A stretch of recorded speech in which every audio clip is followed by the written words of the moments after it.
it'd be scamming, it's so many hustles. It's so much stuff going on. You know what I'm saying? So I saw this big ass truck pull up with all these rims and the record label on the side. And I'm walking down by Papaya, a little hot dog spot, and I see this joint. I say, hold on. I got these beats on me. This big guy came out. Big guy, big belly, big chain, big truck. I said, damn, this guy gotta have some connect. He gotta be in the industry. Like, and I just walked up to him. I said, yo, I guarantee if you give me like a good 20 minutes of your time, I'll make you a millionaire within the next 12 months. He said, where you from? I said, Baltimore. He said, all right, get in the truck.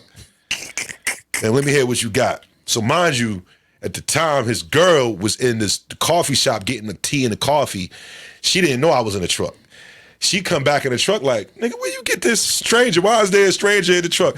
But we listening to beats. He's like, yo, I'm about to drop you off because he was fire. These beats was fire. Mm-hmm. Drop her off and roll me around Queens, Brooklyn. I'm talking about for 3 hours that night. This guy was just like, yo, listen, man, I'm building this production team. I work with Rough Riders. I work with this, da, da, da, da. Of course, I'm new to the city. I believe in everything he's saying. And he wasn't lying. But it was just like, yo, I'm about to be on. Yo, what? And so he was like, where you staying? And I was just like, you know, I'm around. Because at the time, I'm sleeping on the train. Like, I wasn't staying anywhere, really. You know what I'm saying? I had my drum machine on my book bag. I had about 3 days of clothes, socks, toothbrush, deodorant. You know, I'm really outside, as they say, right? So he eventually found out that I was homeless and shit. He was like, man, look, I got a barbershop. Why don't you just come sleep in the barbershop, man? You know what I'm saying? Solution. And so, boom, I moved it to the barbershop. And then he was like, yo, these beats is fire, man. You know, you got any equipment? I was like, nah. He said, I'm gonna buy you some equipment. You know what I'm saying? So you could really start making some beats and start really, you know. So he spent like 6, 7, 10,000. I don't know. I remember him taking me down to Sam Ash, just buying up shit. I'm just like, oh my God, he's buying me all this equipment, you know. And I stayed in the barbershop. I was sleeping in the barbershop. You know that they used to lift a big gate in the morning, 8 in the morning, lift the barbershop. I was sleeping on a futon, and I wake up off the futon. You know what I'm saying? It was crazy. Like it was a dangerous environment. This is East New York. This is early 2000s. East New York, dangerous environment. He had to give me some protection. You know what I'm saying? A little Ruger, a little Deuce 5. You know what I mean? He was just like, yo, if anything pop off, bro, you know, this is where you at. I was like, cool. My mother would kill me if she knew how this was going on.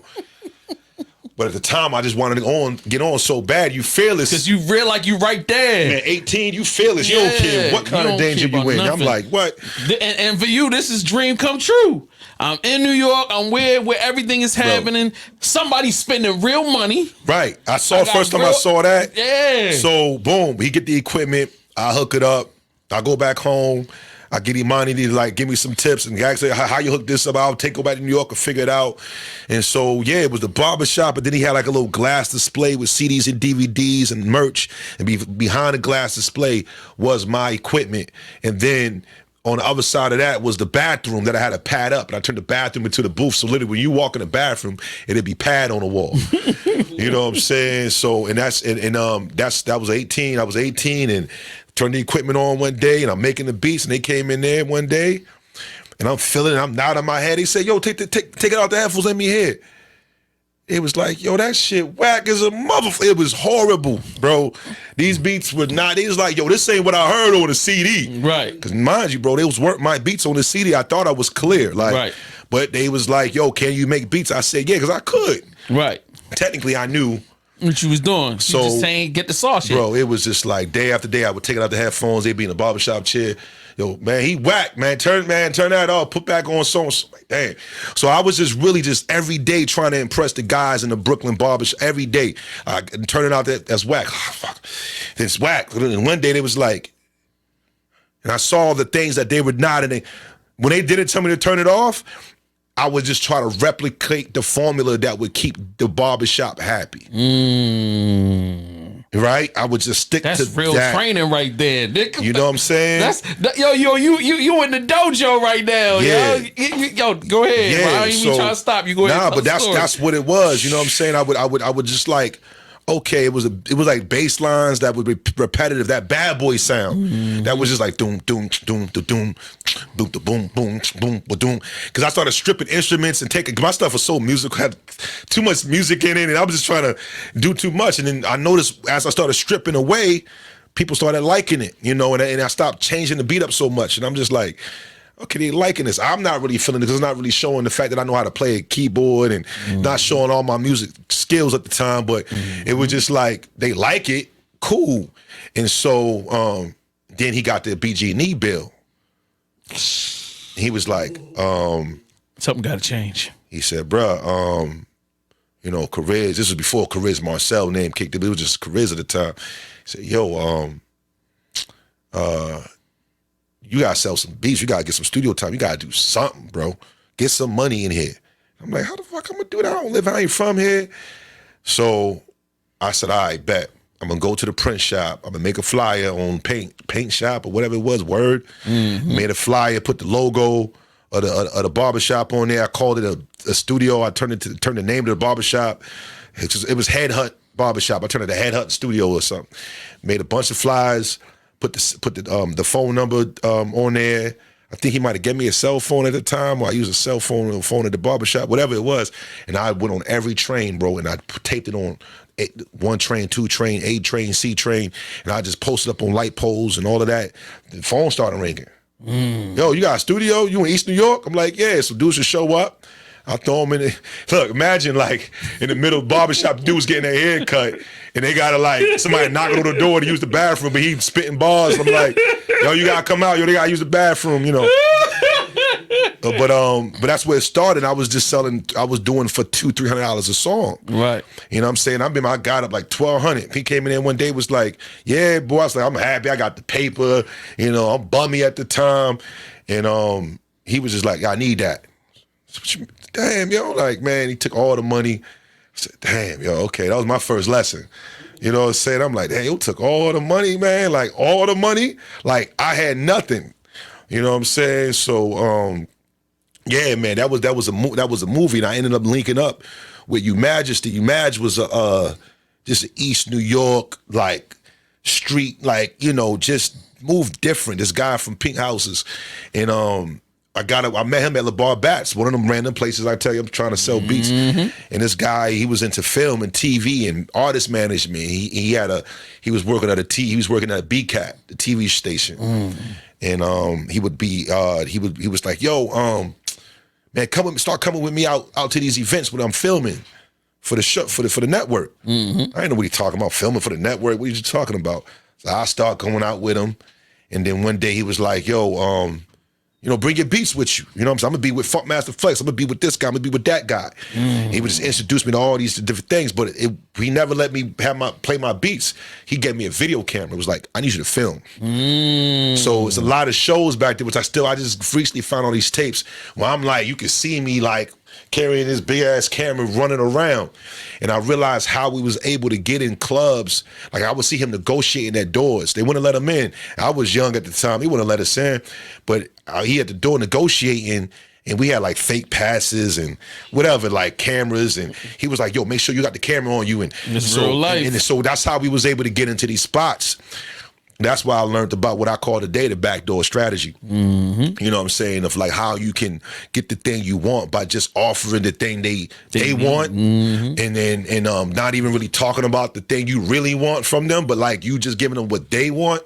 And I learned that. You know what I'm saying? I learned that. And but East New York was tough, man. I remember, like, you know, Puerto Rican Day Parade. Somebody got killed on my roof, and the shootouts, and you know, it was wild, man. When my homie came up from Baltimore to visit me, and just saw how bad I was doing, like literally bad. Like it was bad, man. And I even got, you know, I got locked up out there, and you know, over some dumbness because my man was smoking, and police pulled up and locked us all up 7:30 in the morning.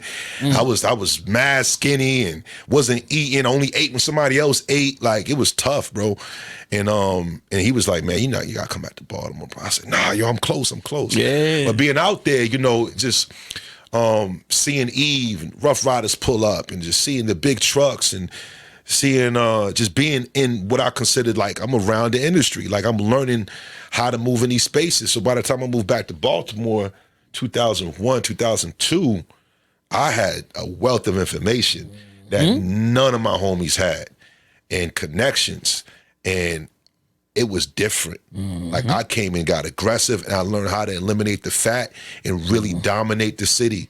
And that's where I think things really started to kick in for me. Baltimore 2002 and was a life-changing like kind of era in time in Baltimore. That's deep, yo. Like, I'm loving this story. All right, so you come back, you relink with the homies. Is there a power struggle? Because like now with the knowledge and the connections, that kind of default makes you the guy. That's kind of what happened. And I learned how to, me and Imani created a company called Bang and Beat. And we created this when I got back. Was it before? I just remember being like 18, 19, creating this company with Imani. And, we had I had a whole strategy. Like, yo, you gonna make the beats and I'm gonna sell them. You know what I'm saying? This is how we gonna get this thing going. And, because at the time, like I said, still I'm decent at beats, but I'm still not as dope as my guys. Right. I just knew based on how I learned in New York how to talk, how to get there. What they call by my boys call now, yo, you be charising these niggas, man. Like I just learned how to how to talk my way into spaces, into labels. At the time, you think about it was Acoustics, Hung Jury Records, Charm City Records. Man, it was all of these labels moving around the city. Yo, you just blew my mind. This nigga said Hung Jury and Charm City Records. Yo, when I moved back to Baltimore, those are the first CDs I buy when I moved back to Baltimore. It's like, yo, Hung Jury. Nobody has spoken the name in years. I'm sorry. Nah, man, but listen, my man, mind. this was what was happening. Man, you had like it was like Black Talent and these are Norm Scholar, like, you know what I'm saying? This was an era, man. Like these was guys, Do you know I still have those CDs to this day? Oh wow, that's legendary. I have them right next to that nigga, yo. I'll pull them out when I'm telling you, I got the Hung Jury compilation. Listen, legendary. Yo, Black Talent was so fucking dope. Yeah, man, legendary. That shit was crazy, bro. Yeah, man. So we got back and we got a crib on St. Paul and Biddle, and the top floor of St. Paul and Biddle, and built the studio out of there. And then Scar already had a relationship with Imani through being on Mount Holly and down the Junction. And so a lot of guys started coming through there. We recording people. And eventually I got up with this girl named Adonna Black that at the time was with Hung Jury.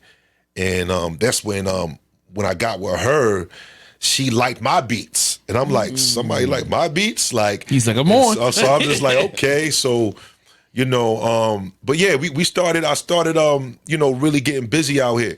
And then back then, see, people don't understand like what it was. And I talked to a lot of the young artists here in Baltimore, like, you couldn't rap in Baltimore and get it popping without a serious backing. That's a fact. Like you had to have money. So you gotta think about these guys was getting real serious money. You know what I'm saying? And driving big cars and taking fancy trips and putting up a lot of bread and had payola. Like, come on, DJ Quicksilver was our DJ. Like, you know what I'm saying? Like going to Quick's not even going to Quick's basement, him coming to our crib to do mixtapes, like, right. You know what I'm saying? I'm young as I don't know what. You know what I'm saying? Even to this day, I'm like, I know you don't remember me. Like, when I see him, it's like, you don't remember me. But it was just like, but yeah, it was doing it, bro. But I wanted to get in, I wanted to like become like, I don't know, man. I wanted to take over the city. I remember seeing like, yo, we gotta take over the city. How can we get in with these labels? You know what I'm saying? And I remember the camera. I was like, the camera. I'm like, bro, we need a camera. So what we need a camera for? We need studio equipment. I was like, I know we need studio equipment. We need money for that. But we need a camera. And so they were like, all right. So now you're talking about me taking leadership, right? So I put together a one sheet of like a hip hop documentary idea I had, which was completely phony. Like I didn't really care about the hip hop documentary, to be quite honest with you. I cared about getting my beats into these labels, but I knew how they would respond to cameras. Yeah, facts. So we had the camera And I went to school with a lot of cute girls, and I would get them like $50 a head to go out with me at night, right? And I'd be like, yo, come out with me, little model chicks or whatever. So I say, yo, you know, just follow behind me. My man got the camera. He gonna put the light on. I got the little mic and just rock with me. So I would start popping up at Baltimore Live. Now it's a mosque right now. Some Howard and Saratoga or something. Like I would pop up at different clubs, you know, the tunnels, the everything, you know what I'm saying? And I would have this camera with me, and I would tell people, yo, I'm doing a documentary on Baltimore hip hop. Word? Oh yeah, what's it about? Yo, okay, let's do lunch, you know. So I would go meet with these label heads, you know, from Acoustic, from Hung Jerry, from these label, talking about my documentary. But while I was talking to them in my car, wherever I was at, I'm playing beats in the background. Right? Every time. So, and I'm giving them this whole spill. So I had a second meeting, think, yo, what are you just be playing random instrumentals? I'm like, yeah, it's a little beats, man. It's a little something I'll be doing on the side, whatever. Well, ain't nothing, man. But yeah, about this documentary. So eventually, like, yo, hold on, yo, what's up with these beats though, bro? Yo, this track is you? Like, yeah. He's like, yo, you sell these joints? I was like, yeah, I mean, you know, I could sell them, but you know, I really just was making it for the movie or whatever. He like, bro, I'll buy this from you. And then at the time I took my guy Majesty from New York, he started coming down to Baltimore selling incense and Louis bags and whatever, you know, New York guys. Hustling. Just hustling. So he'll come down, you know what I'm saying? And he was like, yo, he kind of encouraged me to like, yo, you know what I'm saying? Sell these beats, bro. So bam, I say, yo, how much you want for these beats? I was like 1,000. I'm talking. This is 2002. Yeah, you went crazy. I went crazy, right? Jumped out the window on a nigga. I said 1,000. He said, damn. I said, yeah, man, I told you they for my movie, bro. Like, he was like, yo, look, meet me at the studio this day, Man, and it was on Hayward and Park Heights, run that way. They had upstairs, they had a studio up there. And I would just come over and play the beats. And then, you know, they'd be like, yo, give me track, naming out the tracks. And they picked out like 9 joints. And he was like, yo, how about we work something out? You know what I'm saying? I'll give you 5,000 for these 9 right now. I'm like, all right. So boom, he gave me like 25, gave me like half of it. He was like, come back and track it out. Now we talking about track outs. Y'all young boys don't know about the track outs. Talk to 'em.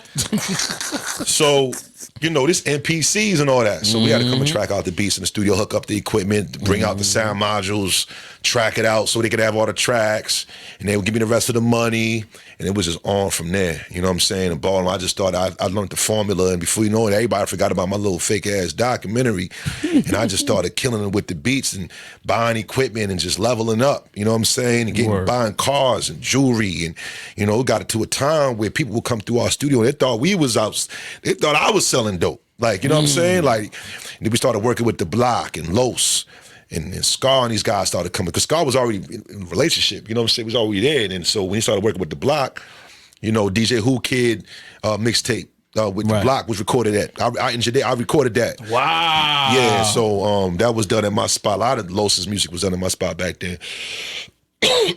But yeah, man, that was the start of like Baltimore hip hop, like me kind of moving around and getting the respect. Things, it was some crazy stories that came after that, and dudes getting locked up, and some dangerous things happened, and you know, we had to yeah, man, we lost some things, man, and got dangerous. It got dangerous. So being that, you know, you got motion and you were working with Los at that same time period, Boss Man is coming into prominence. Yes, Tim Trees. You know what I'm saying? Tim is coming into prominence. Yeah. Paula Campbell takes off. Davon ends up getting residual. He gets residual fire off of their fire. I remember them parties, bro. I remember being there.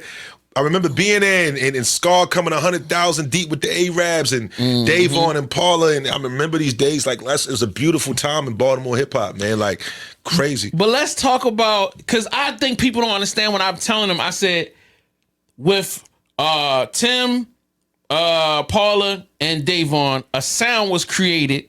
Yes, Rod Lee creates this sound. Right. It's given to them, but it almost becomes the formula, because when we started trying to take records up there, 92Q want more of that. They want more of that. Yeah, copycat. But I didn't know that a lot of we want more of that meant, yo, you need to go to Rod, take him a bag, and then there's a formula. There's a formula to this. Yeah, go to Rod Lee. Where everybody gets taken care of. Right. But I didn't know. I'm thinking they literally want me to make beats like this dude or whatever.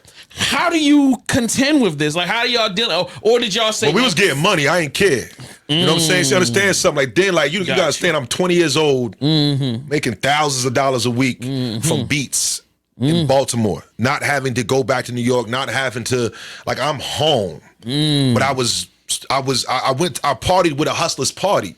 I wore what the hustlers wore. If they got a Jacob watch, I'm getting a Jacob watch. If they wearing Coogee, I'm wearing Coogee. If they got pretty girls, I'm bringing pretty girls. Like, you know what I'm saying? Like, even though my stuff wasn't probably weird, we used to go to Canal Street and get dipped. They ain't know I meant whatever. I just knew that these the guys with the bag, and I need to be where they're at in order to get these kind of money off the beats. And if I do that, I'm cool. I wasn't trying to get music on the radio. That wasn't my job. That was day job to figure out what record I produced would make. Eventually, I did get my first record on the radio, and I remember shedding that tear and like going crazy on the way back. We had a gig in Jersey. We on the way back from Jersey on 95. We got like to Baltimore when 92Q radio station started kind of getting more clear. And I remember hearing a song called Money I did with Adonna Black at Rasheed Wallace studio in Philly. We used to go to Philly and record at Rasheed Wallace spot. I'm gonna tell you how we was doing it back then. Like we was going to like Philadelphia International, like big studios, master disc in New York, getting our records mastered by the same guys who mastered Jay-Z stuff. Like back then, the Baltimore label CEOs were copying what New York labels were doing. Right. So they were going to where New York, like they just figured, so we was around that. Our lawyers was the same lawyers that big guys in New York, like that's how we had to move back then. Yeah. So, you know, it was different, you know, but then when the record did definitely, we had a record on the radio called Money. I think maybe Quick might have slid that in or something. And that was my first time ever hearing it, man. We had a car pack. We was going crazy, bro. So, yeah, we eventually got some stuff on the radio, but it wasn't always my goal, right? It was just like, because I think my goal was just to like be dominant in the streets. I was more in this, like in that mindset than I was thinking about radio. I was like, how can I get like these guys in the streets to value my art? Right. It was more about that. Okay. Now, also, because I kind of want to stay in this time period because there's a lot of stuff that happened in this time period. Everything So happened, there was a thing called the Stop Snitching DVD that comes out. Here we go. Okay. Because knowing your connection, I'm like, yo. Yeah. So, I don't want to talk about the beef, but I do want to talk about the residual. No bags. You all up in my dog. No bags. Oh my God. But nah, come on with it. Yeah. Woo, yo. I never seen, that was the hoodest nigga I'd ever seen in my life. Missing teeth. Yo, it changed. Skinny as hell, crazy chain. Yeah. Talking shit. Crazy. Wow, crazy shit. And you know what? I just found it on YouTube and I watched like the first 10 minutes. Yeah. And I said, is that Carmelo? Oh shit, I forgot Carmelo. That got him in a lot of trouble. Bro, like it was so much going on. Yeah. But the whole Los thing. Yeah. And even Los, I think he was in it, like, or at a certain point. Yeah. They caught some clips for him, like doing some stuff with the kids. Because of One Love DVDs and all that. Like he was in the barbershops battling with, you know what I'm saying, all those guys, and you know what I'm saying, Yeah, so you being, not necessarily, I don't know if you're in that clique with them, but you being in that, in the you know, in the atmosphere of it. What's it like when that DVD drops? You got controversy in the streets. Oh how are y'all navigating all of that? How are you? Does that affect you at all? Yes. What? Oh my God. All right, so you gotta think about it, man. Like this is happening on a cusp of a lot of indictments coming into the city, right? This, but that just kind of speeded up these federal indictments. Gotcha. So yeah, because they was talking a bunch of street shit so on that. so you got to think about it, right? You know how why Baltimore it kind of ruined the trajectory of Baltimore. But back then, you got to think you had Nation's Problem with Shake and Shorty. You had guys with major deals. Huli Shalom had major, like it was a major, we was really, K Swift running around. She would MTV in the clubs. It was a time, bro. And it was happening for us, for everybody. Scars shooting big videos, $30,000 videos in Miami, and it was happening, bro. Los getting with Bad Boy, like, bro, it was happening for us, right? This DVD happens, okay, and it's so. I mean, we was mind you, at the time we selling CDs and DVDs too. Our studio, we had a storefront where we had CDs, DVDs, Louis bags, everything in the storefront. Right now it's a weave shop on 25 of St. Paul, 2515 St. Paul. So with the storefront, then we had the studio in the back. We was selling them DVDs too. Right. Like that was another thing. It was a business that me and my man from New York started. We had, we call it A1. And we had the A1 market, and we would sell, I had the beats in the studio in the back. And so we was, selling them DVDs too. It was popping. Right. And then, things started happening we started hearing about cases and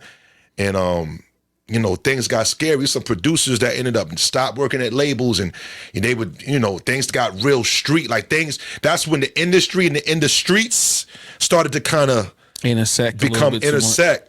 And so, a lot of label CEOs started catching bids. Which these label CEOs were also clients of mine. These were the guys who was giving me $700, $1,000 a beat. Like you know what I mean? So, and these guys were big guys, like in Baltimore, but especially West Baltimore. In West Baltimore, this is a lot of guys was getting big money. You know what I'm saying? East Baltimore, a couple of guys was getting money too. I was trying to sell beats to them too. And so, we doing well. And then, money started slowing up, right? We like, dang, what's going on? And so-and-so got locked up, and so-and-so, then Big Homie got locked up. You know what I'm saying? And these establishments started to kind of like fall apart. You know what I'm saying? And eventually, it stopped, man. And then we ended up moving out of that studio, and we had to kind of like change business models. And that's when I went into doing remixes. Because I was just like, okay, we got to figure this out. So I said, yo, look, let's just get industry acapellas, and we're going to make beats around it. We're going to push these up. We're going to call it This Is Not a Remix. And we just started pushing remix CDs out, and then started kind of rebuilding our clientele. Around this time, Big Homies get locked up, and we had a lot of equipment from the label. And I was getting letters, kites from the jails and all that. Yo, we appreciate what you're doing. Keep the equipment. It's all yours. Do your thing. So we had all this studio equipment, until we did it. And some guys came and got that back from us in a scary kind of way, right? So, but even when that happened, it was wild, because I started having, when the paper started slowing down, indictments coming in, I'm like, how we going to maneuver? I started going back to my New York guys. Say, yo, look, what's going on? Blah, blah, blah. You know what I'm saying? So I started going back to New York. I got up with this subsidiary through Sony, and we started working on PlayStation 3 video game music. That's genius. That's a pivot for your ass. I had a pivot. Look, I had a staff, mind you. I had engineer, I had intern staff. By this point, I've got a company. Like, damn near, I'm 21, but like, I'm running. You know what I mean? I got to figure out how to keep this thing afloat, right? Like how to keep this paper coming in at the time. And I'm just like, how we going to do this? And the A1 hustle was happening. We were selling things and all that. But then even through that situation, it's like one of my big homies from there got locked up, and started stealing merchandise out the store for lawyer fees. And I mean, things just got crazy, man. It affected that DVD. Just kind of created this spiral effect in the city, man, where and I'm just a beat maker. I'm not a street guy, right? Like, but it got to the point where I was getting threatened. You know what I'm saying? Like, we coming to get that equipment. Guns getting drawn out, needed protection for some time. It was scary, man. And Mom, I'm sorry.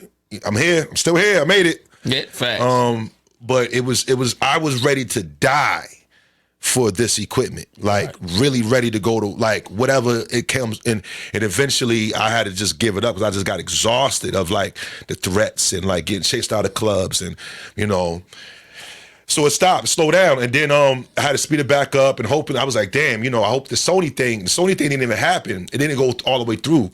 But I remember having this opportunity, and I started working with a lot of cats down the hill, Douglas Home, guys from Lafayette Projects, CP the Preacher at the time. Dante Barksdale was one of my big homies, just come home from jail, and he was like, just took a liking to me young, you know what I'm saying? And he used to just bring kids from the projects in my studio and used to just like, yo, Riz, man, I'm about to, hey, man, we doing a birthday party, man. I'm going to throw you a couple dollars, man. Just the kids, I'm just trying to bring them around y'all, man. Some positive brothers, man. Just show them how to make the beats and stuff like that. I'm like, don't bring no kids over here. I ain't messing with no kids, you know what I mean? So Tater used to bring the kids to the studio off for the project, make beats. And, you know, we just do interested in trying to find ways just to stay afloat or whatever. Right. And then I remember when the Sony thing happened, amazing opportunity for us. That's when we got robbed, technically robbed. We knew the robbery was coming. Right. They kind of called us, was like, we're coming to hear some beats. I'm like, oh, this ain't good. So I gave them my address. Because at this time, I was just like, whatever happened, happened. Right. So they showed up, 6 in the morning, 5:36, do. Open the door. Yo, you know what it is. I'll go wake up Imani. Yo, you getting robbed. Hey, yo, it's over. He said, it's over. So they was just like, you know what I'm saying, yo, whatever we brought you, because at the time, you gotta think, like, the equipment, I just know I had equipment. I didn't know whose was what, or what they went through to get it. I just know that I was told it was mine now. Right. And they like, yo, whatever we got you, we want back. And they was, real respectful. It was a respectful jokes. I'm not gonna lie. Yo, bless them, yo. Bless them. Their hearts, yo. Bless you know their what I'm saying? Because they didn't take things that, like the computer, they knew was mine. They didn't take the computer with all my music on it. I had a mixing board that wasn't theirs, but the MPC, the keyboard, everything we had to make, they took. But this is in the midst of us having a 72-hour deadline to get these records back to Sony PlayStation. And we ain't got no equipment. Bro, I'm sweating bullets. What I do? So I shout out to Mr. Wilson and JS-1, God rest his soul, Scar Akbar. I just start making calls to guys who I knew really rocked with me. Scar came and gave me his MPC. Like, I'm like, what you going to use? He was like, yo, I figured it out. Came, dropped off the MP. Somebody else came through, heard what happened, y'all heard what happened, yo, man, y'all niggas get back up. Within 25 hours, we back up and running, making beats again. Was able to submit. They wanted us to send them 3 songs. We ended up tripling the deliverable and dropped off 9 records to Sony PlayStation 3 days after the robbery. So, you know what I'm saying? Like, when I tell you, like, they came through for us, they came through.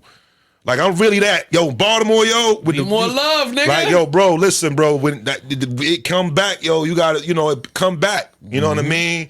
And we locked in, bro. That was 03. I tell people this all the time. Something like that, yeah. Baltimore's going to give you what you give it. Yeah. If you give Baltimore love, Baltimore will give you love. Yeah, like, man. yo, if you show respect, you going to give respect. If you give disrespect, they going to give you disrespect. Bro, like, whatever 100%. you give, you going to get it back. There are good people here.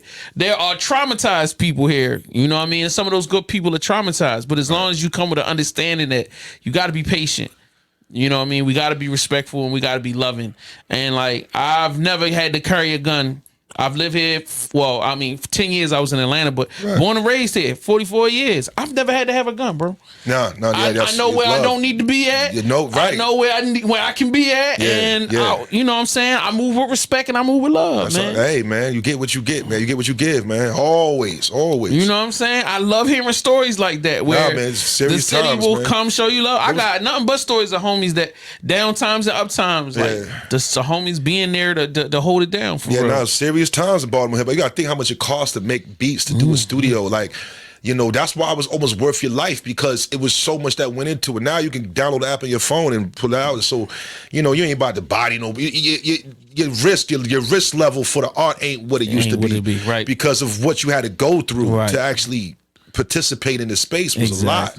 Just think about everything you said. You having to go to New York, run around New York, find hustles just to connect with people. You know what I mean? Then get equipment, then and then go through these. Like, now the internet is there. these kids don't even leave the house and they connecting with A&Rs and this person, and Timberland might like your joint, and then y'all in the DMs all of a sudden. Like, that was not a reality for us, bro. You had to hop on that bus or that road. You Hell yeah. And you had to deal with a million middlemen. A lot of middlemen.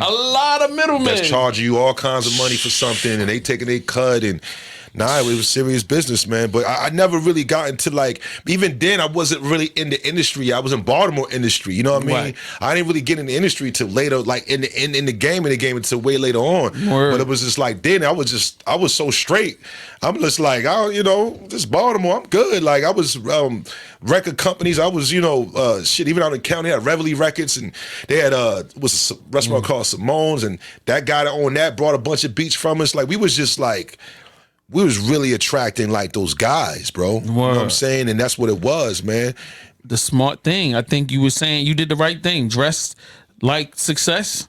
You were in the space with successful people. Yeah, man. You were doing serious business. You were organized. You had a staff. Yeah. So when you demand 1,000, people go, well, he got interns. And they know who was vouching for me. And they know. You gotta think about how hustlers, how they think, right? Like, because they always like, how much was that? That's 1,000. Well, I paid 1,500. That's just the way it was competitive. Like, these are 22, 23-year-old millionaires back then. Like, these guys it was different time in Baltimore. You know what I'm saying? Like, they was competitive. These guys, they was all friends, but it was competitive, you know what I'm saying? And so by us being those guys with the hot beats, I brought a real sparkle to the beats. My sound, I started, like I say, West Coast, Dr. Dre. So I brought this really clean, sparkly, high, like frequency kind of sound to to Baltimore music. You know what I'm saying? When everything was like on dark and gritty, and I love that too. But I brought that sparkle, like it was like sprinkles and swishes and like, I feel like I'm on the beach with, I'm bringing in steel drums and sounds and, And you coming with professional training to engineer.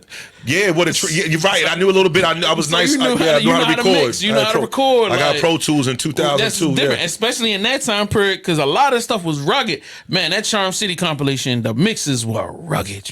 Oh yeah. Oh Lord, like what I mean. Hung Jury had some nice mixes on their stuff. Yeah, they did. I don't know who was mixing a lot of their stuff. I mean, but I know the studios. We was going to big dogs. Like I'm telling you, we was going to big studios, $150 an hour. Yeah. Reel to reels and. It was big time, bro. Like, I felt like I was, and I didn't have a desire to get to a major label because I felt like I was on. You was in there. You know what I'm saying? So after the Sony situation, you were able to, give them what they asked for. What was the next thing for you? Like, man. Well, that ended up not. Well, they said they was gonna offer us $300,000, right? And then we come to find out the guy that was plugging us in was Funny Money. And he was trying to steal some stuff, and he asked us for the masters of the music without a contract, and I refused to give him the stems. I just won it. He was like, "Yo, well, if you don't give it to me, then y'all ain't getting this bag." I said, "Well, look like we ain't getting that bag," and that fell down. I don't even know if people was mad at me over that because I involved a lot of people in this thing. But I just refused to give him those masters without. You did the right thing. Contract, You did the right thing. And then come to find out later on down the road, he ended up he was a real shice ball. He ended up drinking some other people. And but I learned that in New York, like when I was going to school. Mind you, I took a class in music business law. Right. So I knew the game. I was hiring lawyers. My mother, my grandma, my whole family was putting together money for me to do contract reviews and to put lawyers put retainer fees on lawyers when I was in college, when I was trying to sell beats and stuff. So I already kind of knew about that. You know what I'm saying? So they couldn't get nothing over with me on that. Like I done already reviewed 3-4 contracts by that time. You know what I'm saying? Like even now today, I can just, You can be able to peruse over it and kind of catch this gist of I know all the language and things like that. Y'all still involve lawyers, but I'm pretty familiar. But so after that, Bang and Beat, we kind of separated a little bit, and then started working with Top of the World and moved out Randallstown, and like I said, times got rough, and I still wasn't working. This is me still haven't had a job yet, really. Shit, I really just got my really first full-time shit. But I'm talking years and not really getting, not getting a job and just trying to find ways to get it. I ended up going out in the county and working with a lot of dudes out there and just trying to figure it out, man, in 04, 05. And then my girlfriend at the time was working for a Creative Alliance that put me on with this teaching gig Gotcha. And that changed. That was the next next chapter. Like, you know what I'm saying? Like, So you're taking all of this active knowledge you've accumulated, being in the game, immersing yourself, and now you're trying to translate it to. So, what age are the kids? this was elementary, middle. You trying to teach elementary, middle school kids about music? Yeah, bro. I was. Look, it's not even. God bless you for getting a job to take care of things. It wasn't even something I wanted to do. Like, mind you, like I'm 1 foot in, 1 foot out. Like I am outside. I'm hitting. I'm outside, bro. And she like, well, just come to the school and teach my man. I said, I'm not messing around with no kids. You know what I'm saying? Like, and so I think they offered me like $50 or something like that. I said, all right, bet. So I showed up to the school. Tench Tillman, one of them schools over East Baltimore. I showed up to the school, my little drum MPC, and started sampling the kids' voices, and they just started blowing. That's my voice, and they asked me to come back. They asked me to write a lesson plan. I'm like, how you do that? I called my grandmother because I knew she was in education. How you do this? And she helped me out. My grandma was my business partner for 10 years. After that, you know what I'm saying? Around that time, that's when she started kind of helping me write and teach me how to write it out. Right. And then I just started doing that. But around that time, I'm producing music, but I got into doing jazz and samba and salsa and working with live musicians, singers.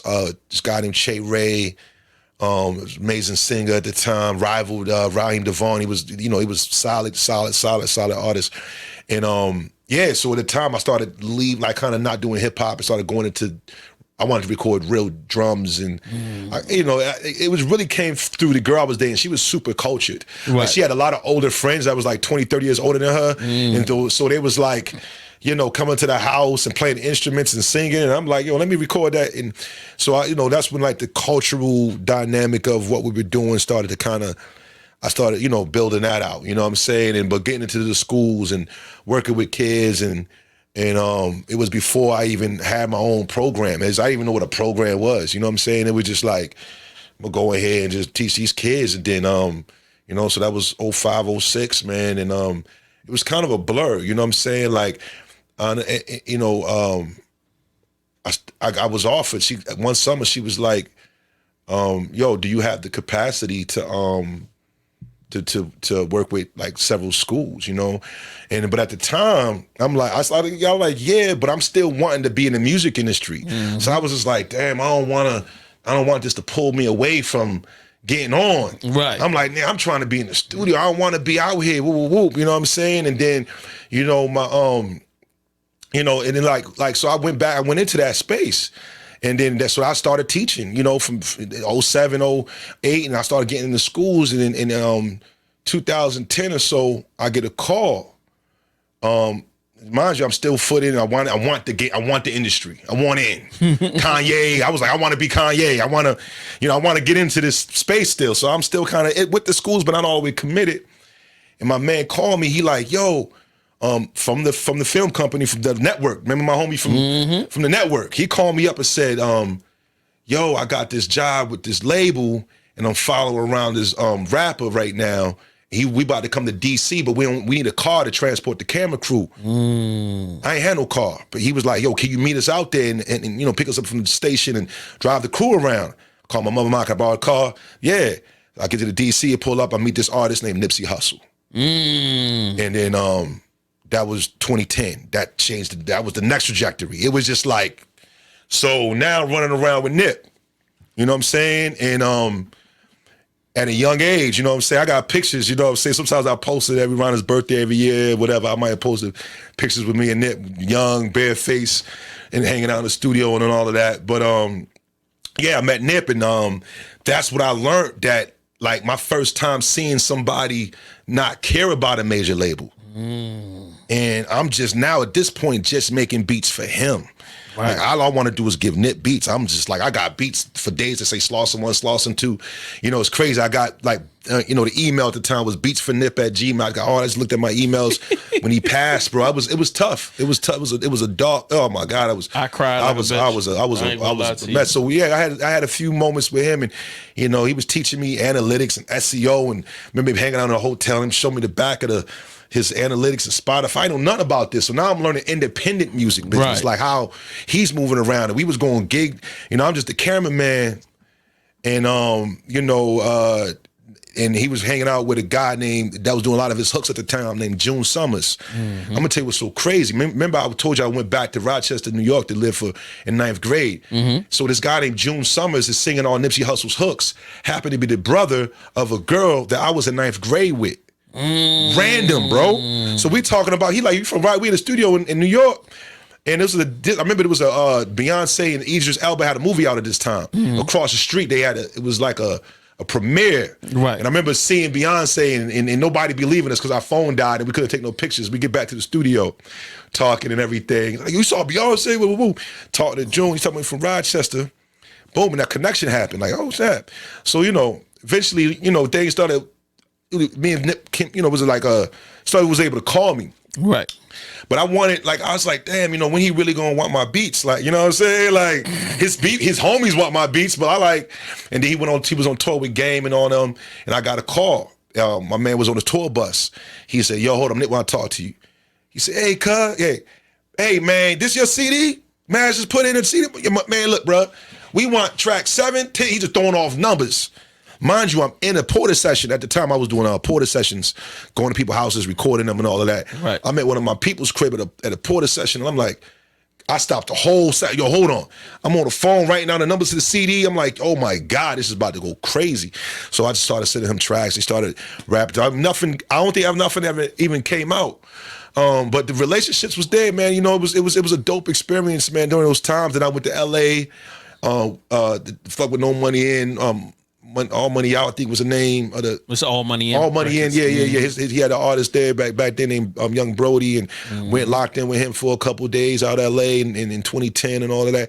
Yeah, man, you know what I'm saying? But that was a time, bro. You know what I'm saying? Like, it was a time, bro. Like, that's super crazy, because when we met, Nip was actually kind of heating up for real. Like, he was starting to get his name hustle in the house. And me and my boys this is before he announced the deal. I think this was right before Crenshaw went crazy. Yeah. And I was trying to get this nigga to come to Baltimore, and I was reaching out to anybody on the internet I could.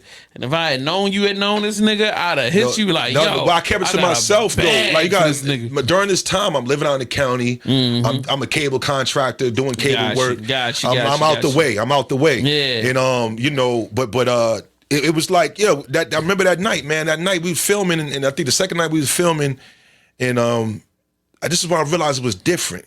He was different. I didn't really hear it in the beginning. I'm gonna be honest with you. I didn't really. He was rough early on. I was like, I don't know. But then my man was telling me that was out LA with him. He was like, no, he's really going watch. Because he was in LA, so he knew what was happening. Right. But I ain't know. I'm in Baltimore. Right. So then he kept getting booked at these African clubs in DC. So I asked Nip, I said, yo, why we had all these like Ethiopian clubs and you rapping? He's like, that's his family. So he said, yo, well, I'm a Eritrean African, and I'm like, they looking at me like the prince, like I'm the only American rapper from East Africa. Like, so like, they saw my features and they know I'm from here, so they booking him. But he learned when he saw that, he showed me in the back of the his analytics, like it was a lot of movement in the DC DMV area. So that's how his people set up he called up DJ Drama, some other DJs that's in the area, was like, yo, set me up. I'm getting some waves out there. So he was getting booked, man. We was, $4,000, $5,000, $6,000 a club hitting each spot. And in Drama, while we was out, Drama called him like, yo, I'm over here.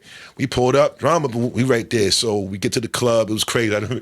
We get it, the owner came through, showed us mad love, girls a VIP. Then some guy showed up, was like, that's my table. Y'all took my table. He tried to beef up on us, you know what I'm saying? And things broke out. I'm a little tipsy at the time. Little scruffle jumped off. Now I'm swinging. I'm trying to keep him away from Nip, get Nip out the back door, camera, trying to protect the camera, trying to swing on homie. It just got crazy. So then we all leaving out the back and crazy. We just worked up. He like, yo, what the fuck was that about? Blah, blah, blah. He just got done performing. It was crazy. And I remember he looked at me and said, yo, you ain't had to do that, cuz. You ain't had to do that. You ain't had to do that, cuz. I just remember he was just telling me, you ain't had to do that. And I'm like, nah, yo, look, man, I just, you know what I'm saying? I was just taught to, this is just how I know, like, you know, protect the money, you know, whatever, you know what I'm saying? And if I wouldn't be here if it wasn't for you and my man, you know what I'm saying? And then I was on my way back to drive back to Baltimore. He said, what you about to do? I said, man, I'm on my way back to Baltimore. He said, yeah, man, you gotta give me some O's hats, man. And you know what I'm saying? Because he was like, yo, we in the DMV. Man, you gotta get some O's hats. I said, oh, we in DC. This is not Baltimore. Right. He's thinking that like it's all the same. It's all the same, he wanted O's hats. And I was like, why you want all these O's hats? He was like, yo, because it's the 60s. He's a 60s crib. So I understood what that was. He's like, nah, yo, don't go back. Yo, fuck with us tonight. Yo, we about to go get something to eat. And then, you know, that was really where the relationship kind of like was like, okay. It was, a little bit. For like, you know, a couple of months it was there. And but yeah, you know, it was on and off, man, through some years, man, up until about 2014 or so, 13 or so, you know. But yeah, it was a cool time, you know what I'm saying? Man, nigga, your life is legendary, nigga. Yeah, man. All right, so we go from that to now. So wait a minute, the courses, the school class. Yeah, that was happening all during that time. That all happened at the same that was time. all the same time. Man.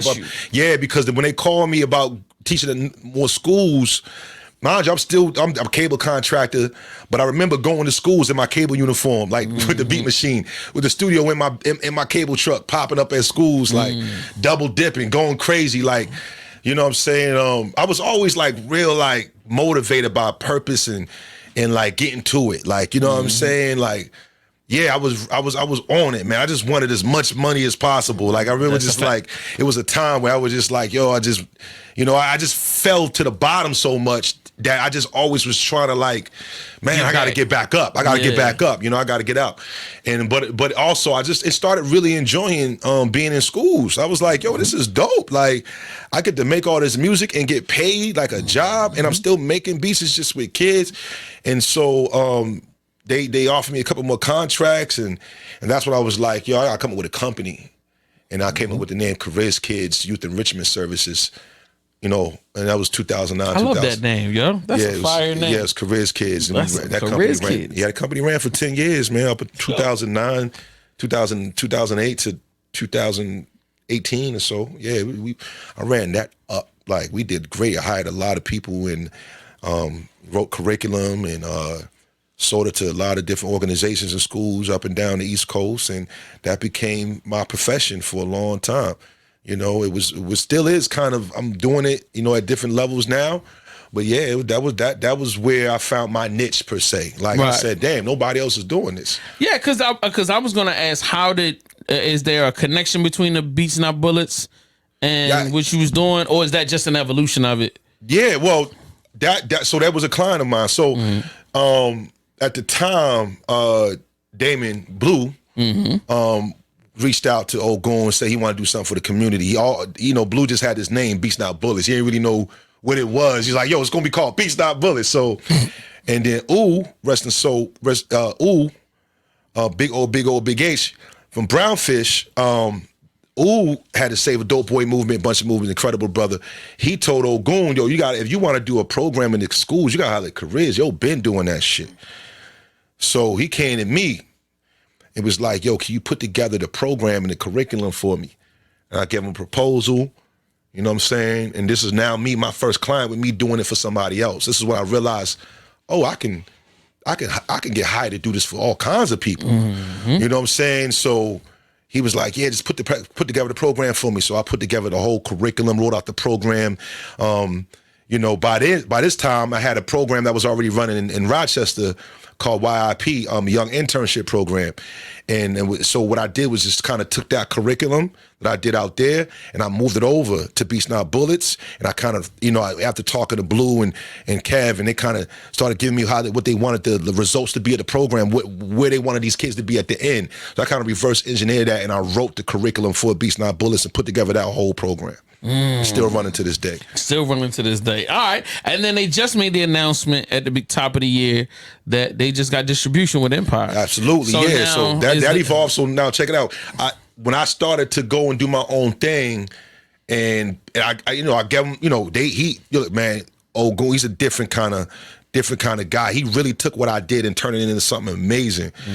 And I eventually went off, and around 2015 or so, I started kind of doing my own music thing. I was trying to get back into music real heavy. And he started, continuing. He's like, yo, I need some instructors. So at the time, I didn't want to teach no more. I wanted to be an artist. Right. I wanted to be on stages. I wanted to DJ. I wanted to do all these cool things. So I was just like, let me find you a team. So I reached out to a man, lineup room, Brandon Lackey. Shout out to Brandon. And Vito Cash. I started reaching out to people I knew that I knew was like good dudes, and I put them on with the program so it could keep going. Right. And so, I would teach with them, and then they'll take the baton and keep it moving. So that was like a training ground.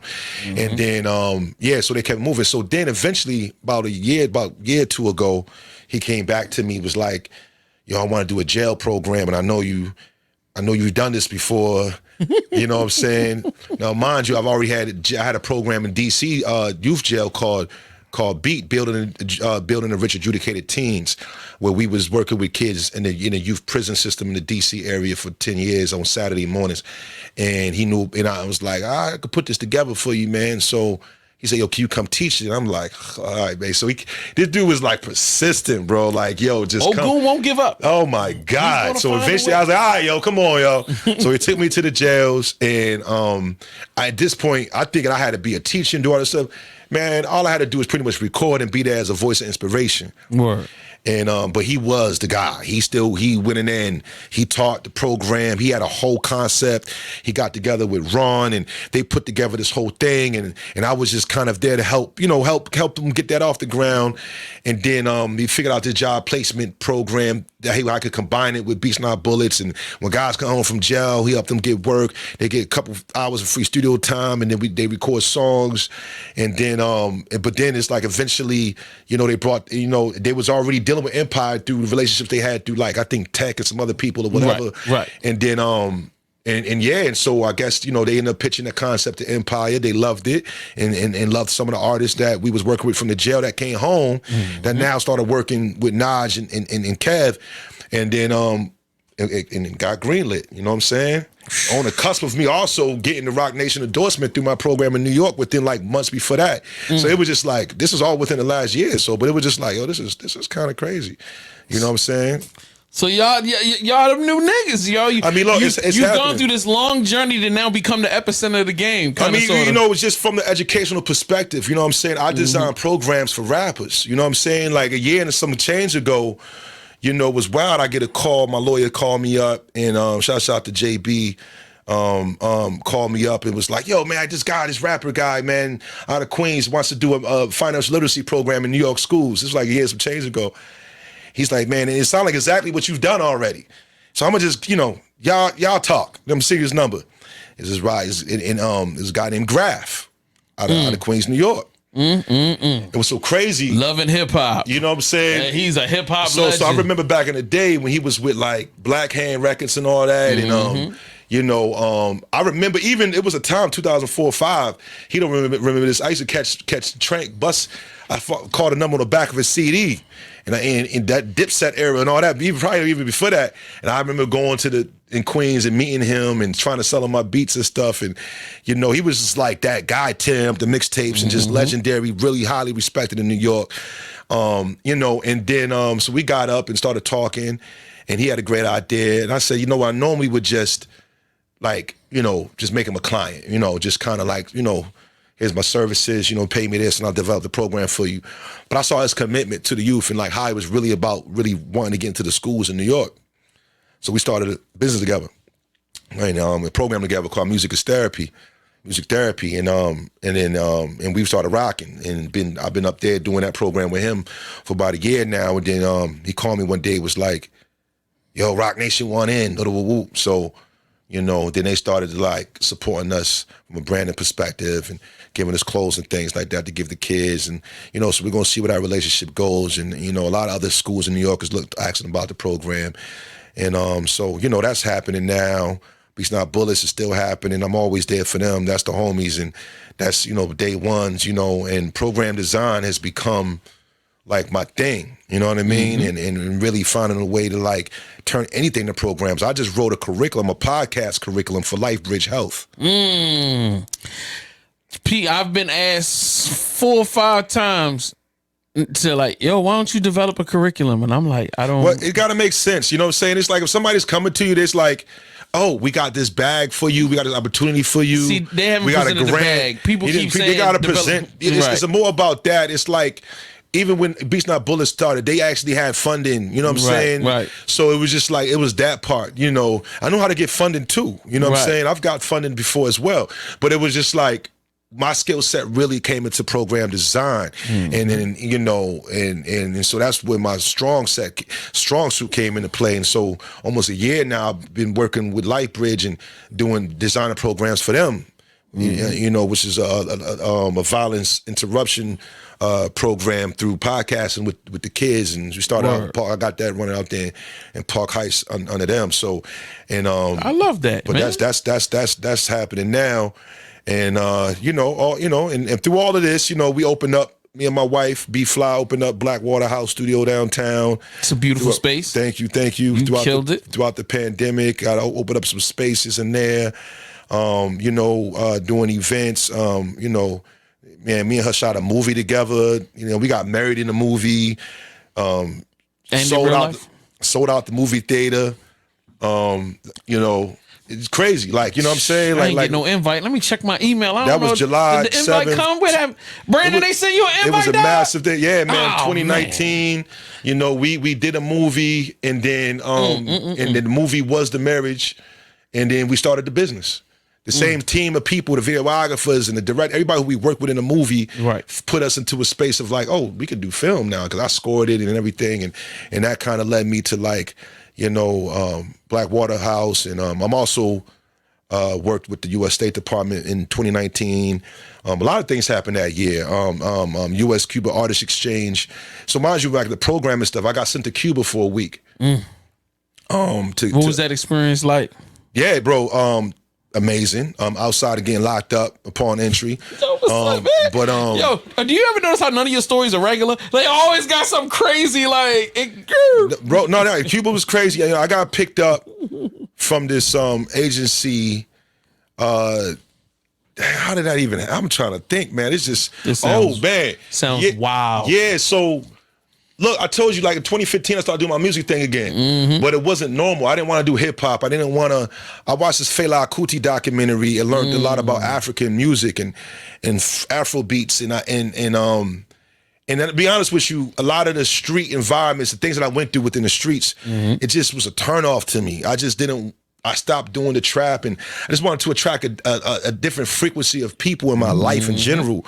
And so I started learning about African instruments, and I was just like, maybe if I can blend African music with street music, what would that sound like, you know? And I started to kind of create my own sound, and it was like this international sound, you know? And so I started doing that around the city, and somebody brought an artist to me, Cameroon from Cuba, that was like, that he was here on an exchange program. It was like, oh, this guy Kariz is doing African music, you should work with him. So then I had my son. I got an older son that lives in Minnesota, and basically I went to go visit him for his birthday, and I had nowhere to stay. I had no money. So I called up my kid. I said, don't you live in Minnesota? He's like, yeah, bro. So, yo, can I come stay with you? He said, let me talk to my landlord. So I go stay with him. Come to find out his landlord owns an artist agency that sends artists to Latin countries. So I'm there staying with him 2016, 17 or something. And, you know, this is crazy. Just right on the cusp of having my son Jazz. Me and my wife had our son Jazz. I go stay with him, and then she was like, I'm about to leave out. She's like, Kariz, you want to go to Cuba in January? I'm like, I ain't never been outside. I've been outside the country before, but not on no music. You know what I mean? Been to Cancun or vacation. But not like, I'm saying Cuba. I said, yeah. Bro, I get to Cuba, bro. I'm the only black guy on the tour. And I had a beat machine and cables, and mind you, it's a totalitarian government there in a way where they got it, you know, it's not really freedom of speech is not, it's different out there. You know, they got a hold on a lot of the arts. It's hard for you to get access to what's happening out there. Right. So going out there and being able to work with artists there was a blessing. But they saw I had equipment. They was like, now they didn't even stop. Everybody else had equipment too. but they stopped me and put me in the joint.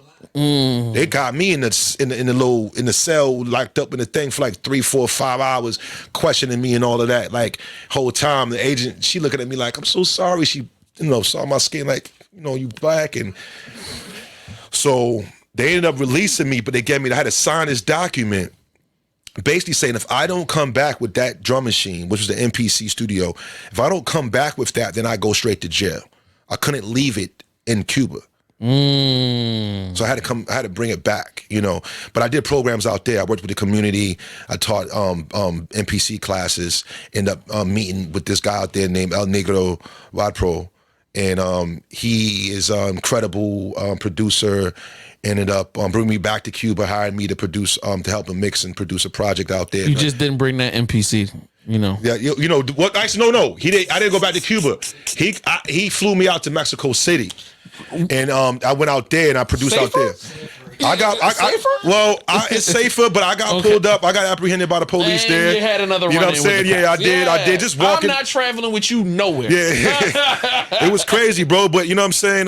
So that happened, and then later on that year, let's talk. You're talking about the government and music and how all of this stuff kind of shapes into play. So I get a call from big homie Kokai out of DC.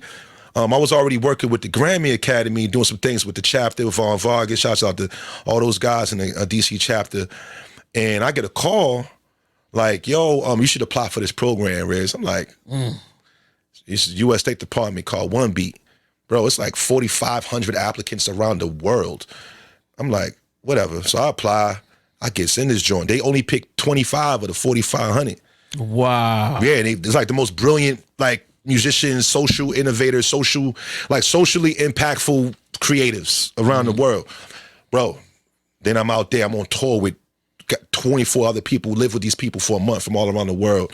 And we toured the southern region, so Florida to Tennessee. I was living with these guys, changed my life again. During this time, on the cusp of this, I get a call from Sony, Wonderland Records. They heard one of my remixes I did with, I took a 2 Chainz acapella and blended it in with Fela Kuti, did this crazy remix. The A&R calls me up, sends it to Jadena, and they recruited me to their production team. Wow. And now I'm back in the game. Not even back, like I'm in the game now. Right. Yeah, it's crazy. Right. So all that African music, you know what I'm saying? It was just like, now I'm attracting people like me, people who care about the world. And I just started evolving and becoming a family man. And then my wife is so godly and so wise.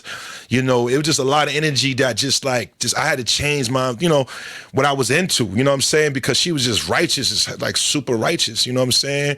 And just kind of put me into that headspace, man, of be righteous, you know what I'm saying? So, that led me to that. And, that was a beautiful thing. Because mind you, the youth programs that I've built, shouts out to 7G, was one of my students, and Kariz Kids, and then eventually became a student in Beats Not Bullets.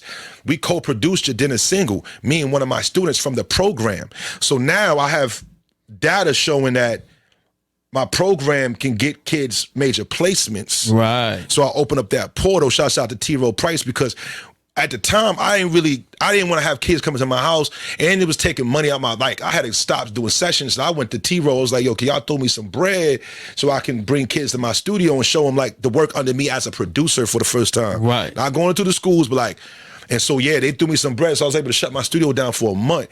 It just so happens during that time, the Jadena thing happened. Right. We started working on his album, 85 to Africa. We ended up hitting 39 on Billboard and did the single called Susu. With 7G, and I brought on December Moon, because December, I always told her I owed you one, because December got me my first placement, and me and Chauncey with Interscope Records with back in 2012 with Kid and G Unit.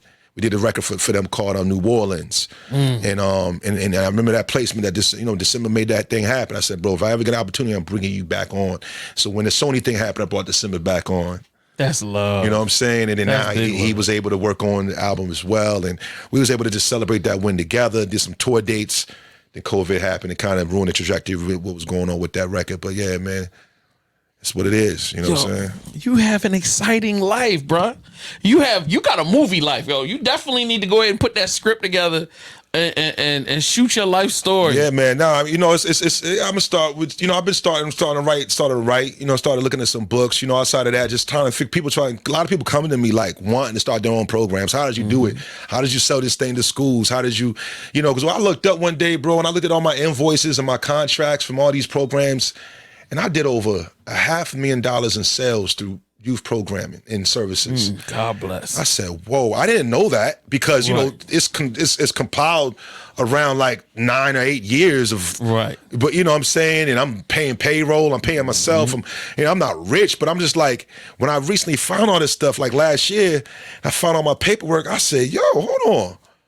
If I'm gonna teach anything to adults, I gotta show them how I did this and how I can kind of eliminate some of that trial and error. And so I started to kind of, today leaning more into that space, like, all right, you know, putting out a book around how I did that and a course of how I did that and how you could do it too, and you know, and how you can get money and do the same thing. And you know, like I tell people, I said, man, if you're available between 3 to 6 p.m., you can make an extra $30,000 a year, and I'm gonna show you how. You know what I'm saying? That's an important story to tell. So it's like literally that, like that's you know, because it's we're in a city, man, was full of people, full of programs and not foundations. You know, there's over 26,000 nonprofits in the state of Maryland. Majority of that is coming out of Baltimore. A lot of programs, a lot of money here for you to work with youth. And if you're a talented person and you got a decent personality and your record ain't too wild. You might could get a foot into the system, to the school systems through nonprofits. And so what you're saying is, I could get paid to work with kids because I don't have nothing on my record.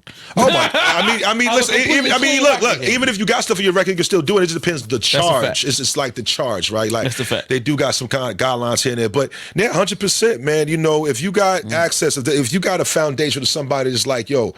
You know, a lot of times you can say, yo, I'll do this if you can, you know, raise the money, or if you know somebody that's in that space is like, yo, you know, come up with X amount of dollars and I can bring it, then you can do it, you know. But there's also, you can put together a program and pitch it. There's a lot of companies in Baltimore that will hire you, you know, like that do that, you know, a lot of organizations. I have a list of about 15 of them right now that'll literally bring folks in. I'm not physically doing a lot of programming right now. I'm focusing more on my consultation. I'm really trying to work with other people who want to get into the space. That's really what my goal is right now, is to empower other creatives to get into the schools and community centers and stuff like that, while I'm also building my music program and starting a new company that is all about bridging the gap between a lot of different educators and creating more jobs. We just did this deal, HBO and Cartoon Network, and we're doing this score for this film coming out. And, you know, so we want to bring in a lot of interns to create jobs through that opportunity. And like, so I'm moving on to that now. Now I'm really trying to, like, you know, people say, you know, industry not in Baltimore. So I said, all right, let me go ahead and build a company. Right now I'm working on a new company that is all about creating those jobs for locals in Baltimore. And that's the company that I'm doing with a lot of OGs. And we all, you know, we're going to figure it out, and we're going to create that opportunity. I love that, man. I love you. I don't want you to discount the fact that I told you that I feel like the book and the movie about your life. I know the knowledge is important and we need it, and I'm number one person that's going to take advantage. Yeah, man. But your story is just inspiring. I'm so happy that you came and allowed me the opportunity, bro, to hear the story. I've never told this story before, so I've never told this story. So I've always wanted to get to, you know, I got a lot of footage. Don't get it twisted. I've been having cameras follow, like you said. You had your Kanye documentary? I've been having cameras follow me around for over 20 years. So I have a lot of footage that can show you a lot of things I'm telling you, I can also show you.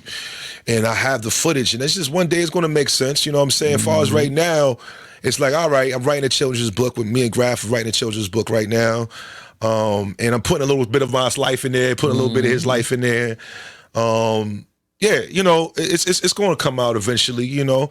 Right now, I'm just like I said, I'm just really focused in on this agency, on this new company that I'm building that is literally going to connect these dots to the industry in a different kind of way, that the city, you know, it's with real intent. It's for youth ages between 18 to 24. It's an older population. You got to be kind of a little grown to be in these environments. I ain't gonna lie, but it's going to be a fire program, and we about to really connect these dots. And it's a business, because we will have services where you got to think about it. When we're scoring movies and doing commercials and albums, at the same time, we're creating opportunities in the city. Word. Well, thank you. I'm not gonna hold you. We done did a solid 2 hours. Oh, that's beautiful, man. You know what I'm saying? I want to thank you again, sir, man. from the bottom of my heart. Thank you for your time. Thank you, man. Yo, thank you for your contributions to the game, bro. I don't know if niggas ever gave you your props enough, but yo, thank you for everything that you've done. Like, me being an outsider doing music in a different place, but in the same city. Like, yeah, I just love to hear the stories, and the fact that you've been so resilient to stay with it and to finally get exactly what you wanted, and at the same time helping other kids. Yeah, man. Like, yo, that's the illest thing. I've heard a lot of people come and be selfish as hell, but for you to spread the love. But let's be real, it's social entrepreneurship. I just found a business model that allows you to make money and help people. That's just, you know what I'm saying? So I'm not a nonprofit. I work for nonprofits. I get nonprofits hire me. I plan on starting a nonprofit soon, but I was always a guy that I just felt like, like I said, when Tater would bring kids to my studio, I just saw what that did. That was just my first little like, oh wow, that's crazy, and then he went on and worked with Safe Streets on these other companies and put me on, and so it's like I saw what that can do, and I just was always kind of connected with like trying to figure out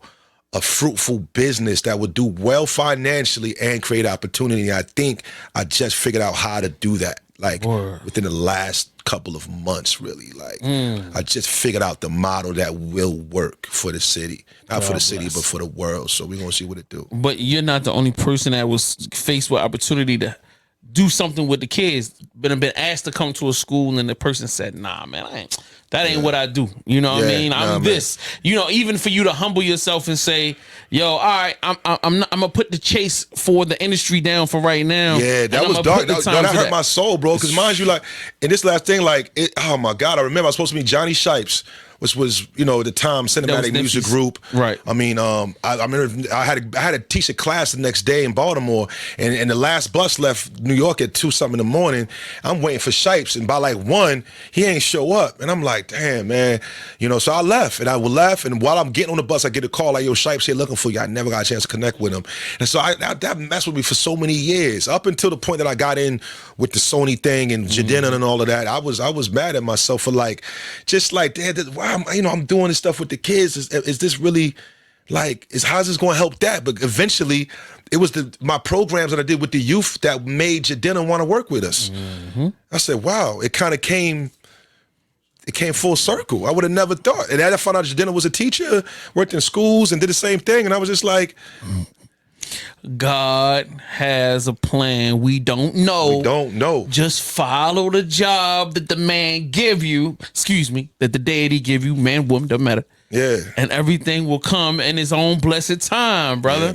Yeah, man. So, you know what I mean? You a king, bro. Let's get it. You walk like a king. You talk like a king. And I appreciate you, brother. Thank you so much once again. Yeah, man. And like, yo, next time you have a red carpet or something, I need my invitation, bro. You gonna get that, man. You know what I mean? We gotta get that. We gotta B&B gotta come through, man. You can't leave us out. We gotta come through. We got a lot of programming coming this year, the Blackwater House. So check out a lot of great partnerships we're doing.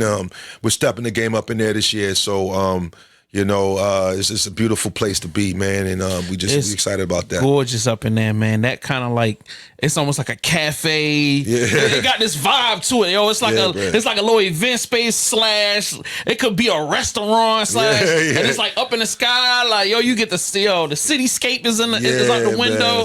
That's real sexy, man. Like, I don't know, you might be doing some late night adult parties. We don't know, but it's lit like that. That has happened. There you go. You understand? Welcome to Baltimore. Things can happen, all kinds of things. It's adult enrichment, y'all. It's adult enrichment at Blackwater House. That's what it's all about. Yeah, you know what I mean? All right, so give me your social medias. Yes. Tell them they can follow you. You was talking about consultation. Give them that. No, 100%, man. Well, I'm still building out the platform for my consultations. But right now, you can definitely Kariz Marcel, Kariz Marcel. Well, Instagram, you know, and just hit me there. Blackwater House is blackwatermusic.com. Blackwater, no C, BLAK water.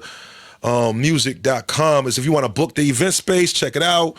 You know, you want to, you know, book the studio, the engineer. I don't know if you're gonna get me, but you might need to bring your own engineer. I'm in there a few days a week. You might you might have to bring your own engineer. You could catch me in there once, you know, a little bit here and there. But yeah, yeah, man, I do most of my beats in the crib, man. I bring it to the studio when it's time, when it's, you know. But yeah, so. Yo, that's some balling ass shit. This nigga said, you know, I may be in the studio. I don't know. Bring your own engineer. I don't got time to be at this place. I just own it and run it. That's you know that's what I'm it, saying? Man. That's it, man. With this being said, Baltimore legend, you know what I'm saying, Kariz Marcel, man, hey, and as he spoke these names, you need to go back to the older episodes with those gentlemen and watch those interviews and see how the dots connect. It's real. Because I can do a documentary that'd be crazy because all of y'all stories and y'all are telling y'all similar. You know, we ain't pieces. lying. Exactly. That's no what cap. I love. I love seeing the intersection between the stories. So, you know what I mean? It's Baltimore love, bro. Absolutely. We appreciate y'all. We check y'all next time. We out. Peace. Yeah. That was crazy.